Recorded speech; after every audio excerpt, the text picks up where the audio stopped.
Hello friends, Nifty analysis video में आप लोगों का स्वागत है। आज की इस वीडियो में हम 13 सितंबर के लिए एनालिसिस करने वाले हैं और देखने वाले हैं निफ्टी में क्या सिनेरियो बन रहा है। अभी कल जैसे आप लोगों ने देखा, कल काफ़ी वॉलेटिलिटी रही, 20,000 से ऊपर भी गए, इवन 20,110 तक गए हम और उसके बाद काफ़ी नीचे आए और उसके बाद फिर वापस से एक रिकवरी जो है बनी मार्केट में। तो देखते हैं, चार्ट पे चलते हैं और क्या सिनेरियो बन रहा है, किस तरह के पैटर्न्स बन रहे हैं डिफरेंट टाइम फ्रेम्स पे, वो जाकर के हम एनालाइज करते हैं। तो निफ्टी के डेली चार्ट पे हम आ गए हैं एंड एक बार आपको बड़ा टाइम फ्रेम भी दिखा देता हूँ। मंथली जैसे आप देख रहे हो ठीक ही लग रहा है, वीकली भी 9 SMA के ऊपर है तो कोई प्रॉब्लम नहीं है इसमें, ठीक है। डेली पर भी आप देखोगे तो लगातार ये कंटिन्यू कैंडलस्टिक बन रही थी ग्रीन, एंड कल जाकर के एक रेड कैंडल बनी है जो कि बिल्कुल फ्लैट क्लोज हुई है। बहुत ज़्यादा पॉजिटिव भी नहीं हुआ और नेगेटिव भी नहीं हुआ, और वॉलेटिलिटी कल बहुत ज़्यादा रही है, ठीक है। तो एक बार देखते हैं चल के, एक बार 1 मिनट के चार्ट पे चलते हैं। और ये कल के पूरे दिन का मूवमेंट रहा। कल हम गैप अप हुए और गैप अप होने के साथ ही एकदम तुरंत नीचे आया। अब यही वाला जो फॉल आया ना, यही फॉल हम लोग परसों एक्सपेक्ट कर रहे थे, लेकिन वो कल आया। तो जो भी है, और जिस तरीके से मार्केट को करना होता है वो करती है। तो कल भी वही सिनेरियो था, नीचे आया, नीचे आने के बाद हम पूरा दिन साइडवेज रहे। एक रिकवरी वापस ऊपर तक बनी 20,000 के ऊपर, लेकिन 20,000 के ऊपर हम सस्टेन नहीं हुए और वापसी पे नीचे आकर के हम ये सारी एवरेज के नीचे क्लोज हुए, ठीक है। तो अब आज का जो सिनेरियो है, आज अभी अगर हम देखें गिफ्ट निफ्टी को तो लगभग फ्लैट दिखा रहा है, 25-30 पॉइंट का गैप अप दिखा रहा है वो, तो वो फ्लैट ही है। तो इस लेवल के आसपास ही कहीं ओपन होने की संभावना है। अगर देखते हैं 20-30 पॉइंट ऊपर या नीचे खुलते हैं तो 1 मिनट का टाइम फ्रेम आप देख रहे हो, अभी ये सारी एवरेज के नीचे प्राइस आकर के बंद किया है। ऐसे ही अगर हम 3 मिनट पे आते हैं, 3 मिनट के टाइम फ्रेम पे भी हम 50 के नीचे आ चुके हैं। 5 पर भी सेम है, 15 पर अगर आते हैं तो 15 पर भी यहाँ पर हम 50 के भी ऊपर हैं, ठीक है। तो 15 मिनट के टाइम फ्रेम पे अभी हम बुलिश है। तो जो नीचे का टाइम फ्रेम है यानी 135, वो अभी थोड़ा सा वीकनेस दिखा रहे हैं। उसके अलावा जो ऊपर के टाइम फ्रेम है वो अभी ठीक बने हुए हैं। तो अब लेवल्स एक बार पहले नज़र डालते हैं आज के, और क्या रहेगा, क्या रह सकता है।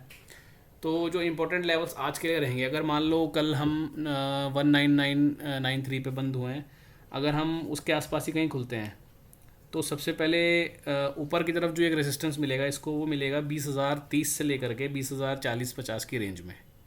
वो एक इम्पॉर्टेंट रेजिस्टेंस एरिया है।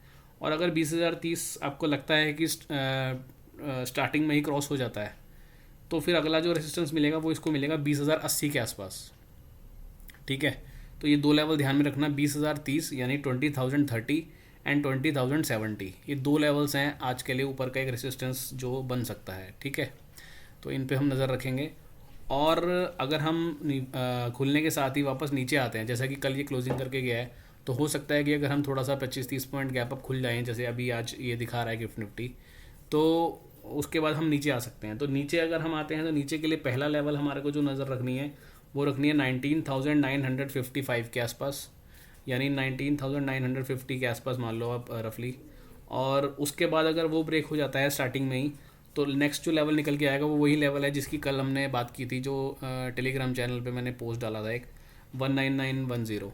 अगर इसके नीचे कोई भी 15 मिनट की कैंडल क्लोज होती आपको दिखती है 19910 के नीचे, तो फिर आप ये समझना कि जो कल एक फॉल आया या मिड कैप स्मॉल कैप्स में भी जो फॉल आया, तो वो कंटिन्यू आज भी रह सकता है। तो ये चीज़, दोनों लेवल आपको ध्यान रखना है, ऊपर के भी और नीचे के भी, ये लेवल आप नोट डाउन कर सकते हो।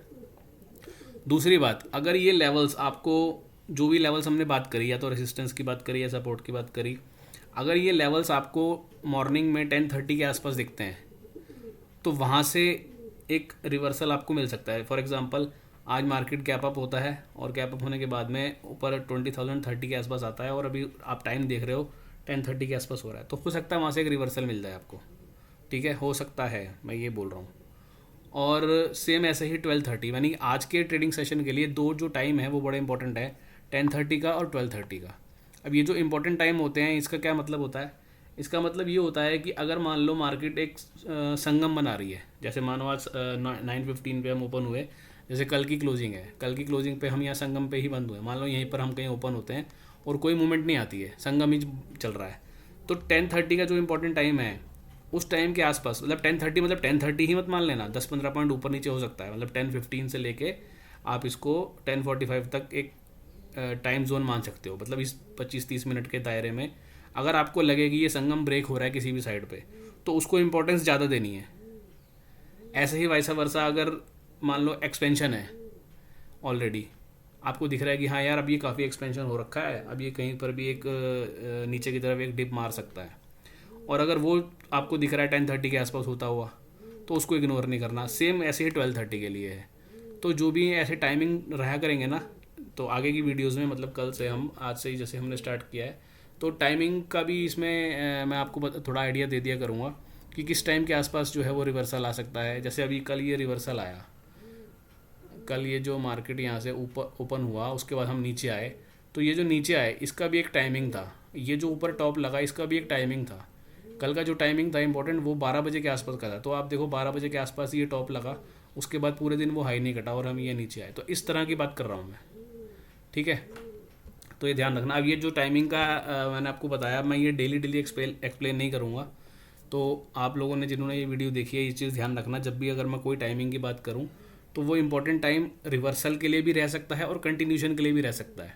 अभी कोई, जैसे ये चार्ट है, ठीक है, अब ये चार्ट ऊपर जा रहा है, ऊपर जाके उसने संगम बना दिया, तो इम्पोर्टेंट टाइमिंग के जब वो टाइमिंग आएगी उसकी, तो वहाँ से वो कंटिन्यू भी हो सकता है अपनी पिछली रैली को, या फिर अगर ऑलरेडी बढ़ चुका है तो वहाँ से वो रिवर्सल भी ले सकता है। तो दोनों के लिए वैलिड रहेगा ये।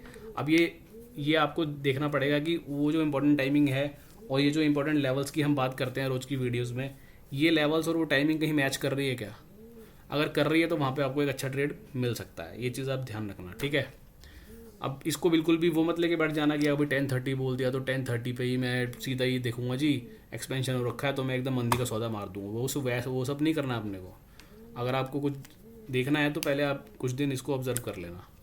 लेकिन ये टाइमिंग बहुत अच्छी तरीके से इंट्राडे में काम करते हैं, ये आप लोगों को मालूम है। जो लोग ग्रुप में हैं उन लोगों को मालूम है, पहले भी हमने टाइमिंग की बात कर रखी है, ठीक है। तो ये हो गया, और लेवल्स मैंने आपको दे दिए। एंड एक बार हम 1 आवर का चार्ट देखते हैं निफ्टी का। अब 1 आवर के चार्ट पे आप देखो, ये एक्सपेंशन हो रखा है। ऐसे 30 मिनट पे भी हम आएंगे, वहाँ पे भी हो रखा है एक्सपेंशन, और 2 आवर पे भी देखो, 3 आवर पे भी देखो। तो ये जो टाइम फ्रेम है ना, ये टाइम फ्रेम एक्सपेंड है।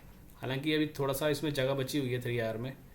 तो यहाँ से एक चीज़ समझ में आ रही है कि कल ये जो फॉल आया, ये हो सकता है कि अभी कुछ दिन और कंटिन्यू हो जाए, ठीक है। और उसके लेवल्स मैंने आपको दे दिए, वो कन्फर्मेशन आएगी 19910 के नीचे, ठीक है। और कल कुछ लोगों के मन में डाउट्स भी रहे होंगे कि यार ये जो सडनली एकदम से मिड कैप स्मॉल कैप में फॉल आ गया। जैसे स्मॉल कैप का चार्ट हम देखते हैं एक बारी। अब अचानक से जो इतना बड़ा फॉल कल एक ही दिन में उसने दे दिया, तो अब क्या अपना पोर्टफोलियो हम खाली कर दें, क्या करें। तो देखो उसके लिए क्या है कि आप एक स्ट्रैटेजी यूज़ कर सकते हो, जो हमने 13D में बात करी है ना, कि जब भी आपका 3 आवर का RS जो होता है वो अगर 0 के नीचे आ जाता है तो आपको एग्जिट करना होता है। तो वही सेम थ्योरी आप लगा सकते हो अपनी जो भी आपकी पोजीशन अभी पड़ी हुई हैं। अब इसका ना कोई ऐसा जवाब नहीं है कि नहीं यार आपके पोर्टफोलियो में जो भी स्टॉक्स हैं आप सारे बेच दो। क्यों बेच दो सारे? अभी कोई स्टॉक्स है जो अभी जस्ट निकले हैं ब्रेकआउट करके, ठीक है। मान लो कोई स्टॉक है जो 5 साल का ब्रेकआउट करके अभी निकला है, तो उसको हम क्यों बेच देंगे अभी? तो ऐसा नहीं करना अपने को। तो आप लोगों को ये ध्यान रखना, मैं इस वीडियो में ये चीज़ भी कवर कर लेता हूँ कि कोई भी अगर आपके पास, मान लो आपके पास 10 स्टॉक पड़े हैं और उसमें से 5 या 6 स्टॉक प्रॉफिट में है, 4 या 5 स्टॉक अभी लॉस में है या ब्रेक इवन पे खड़े हैं, तो आपको केवल एक ही काम करना है। आप ये देख लो कि 3 आवर का RS उनका नेगेटिव हो रहा है क्या। अगर 3 आवर पे दोनों ARS और SRS दोनों अगर वो नेगेटिव होते हैं तो फिर आप एक बार को वहाँ पे निकल सकते हो। जब तक वो नेगेटिव नहीं होते हैं तो होल्ड करो आराम से, क्या प्रॉब्लम है, ठीक है। तो ये एक चीज़ ध्यान में रख लेना, ज़्यादा पैनिक नहीं करना है अपने को। और क्योंकि हमारे पास स्ट्रेटजी है ना, अगर मेरा स्टॉक कोई प्रॉफिट में खड़ा है तो मैं क्यों उसको जल्दी बेच दूँ, वो स्ट्रॉन्ग है तो। जब वो 0 के नीचे आता दिखाई देगा तो बेच देंगे, ठीक है। तो ये चीज़ ध्यान रखना। तो हो गया, इस वीडियो में हमने काफ़ी चीज़ कवर कर ली एंड लेवल्स मैंने आपको बताई दिए, तो वो ध्यान में हम रखेंगे, ठीक है जी। चलिए, ओके, थैंक यू। बाकी नेक्स्ट वीडियो में बात करेंगे, और सडन कोई चेंज होगा तो ग्रुप में मैं पोस्ट कर दूंगा। जो लोग नहीं है ग्रुप में, अगर वो आना चाहें तो आ सकते हैं। फ्री टेलीग्राम का लिंक है वीडियो के डिस्क्रिप्शन में। एंड कल भी जैसे हमने एक पोस्ट करा था, तो ऐसे हम अपडेट जो है वहाँ पर डालते रहते हैं, और कुछ स्टॉक्स के बारे में भी डिस्कशन वहाँ पे करते रहते हैं, ठीक है जी। चलिए, ओके, थैंक यू। मिलेंगे नेक्स्ट वीडियो में, फिर आगे की बात करते हैं और देखते हैं मार्केट में आगे किस तरीके का काम रहता है।